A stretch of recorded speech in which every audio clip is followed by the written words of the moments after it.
നമ്മുടെ എലൈൻ്റെ അമ്മയുടെ ബർത്ത്ഡേ ആണ് കേട്ടോ ഇന്ന്. പക്ഷെ എലൈൻ്റെ അമ്മൂമ്മ വയ്യാതെ ഹോസ്പിറ്റലിൽ ICUലാണ്.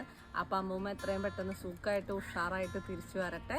അപ്പം ഇങ്ങനെ ഒരു വിഷമമായിട്ടുള്ളൊരു സാഹചര്യം ആയതുകൊണ്ട് തന്നെ എലൈൻ്റെയും അമ്മയുടെയും ബർത്ത്ഡേ ആഘോഷിക്കാൻ പറ്റില്ല. അപ്പോൾ എലൈൻ്റെ അമ്മയ്ക്ക് എൻ്റെയും നിങ്ങളുടെയും നമ്മളെല്ലാവരെയും വക ഒരു ചെറിയ സന്തോഷം. അമ്മേനെ ഞാനിന്ന് തിന്നാൻ പോവാണ് കേട്ടോ. പേര് നിങ്ങളൊന്ന് ഗസ് ചെയ്തോ. ഫസ്റ്റ് ലെറ്റർ എസ്സിന് sugar free cashew cookies.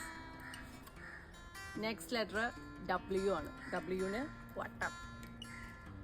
Next letter A ആണ്. Aക്ക് apple fizz. Next letter P ആണ്. Pക്ക് പർക്ക്. നെക്സ്റ്റ് ലെറ്റർ N ആണ്. Nന് നൈസ്. വളരെ നൈസാണ് ഒരു ബിസ്ക്കറ്റ്. എൻ്റെ ലൈവ് കാണുന്നവർക്കറിയാം ഈയിടെയായിട്ട് എനിക്ക് തമിഴ് കൊട്ടുത്. Last letter A. നല്ല വാവ് വേർക്കാൻ കണ്ടാ തമിഴ് കൊട്ടുത്. അപ്പൊ സ്വപ്ന എന്നായിരുന്നു എലൈൻ്റെ അമ്മേൻ്റെ പേര്. അപ്പൊ എലൈൻ്റെ അമ്മയ്ക്ക് ഹൃദയം നിറഞ്ഞ ജന്മദിനാശംസകൾ നേരാണ്. അപ്പോൾ എലൈനും എലൈൻ്റെ അമ്മയും സന്തോഷമായില്ലടാ കുട്ടാ.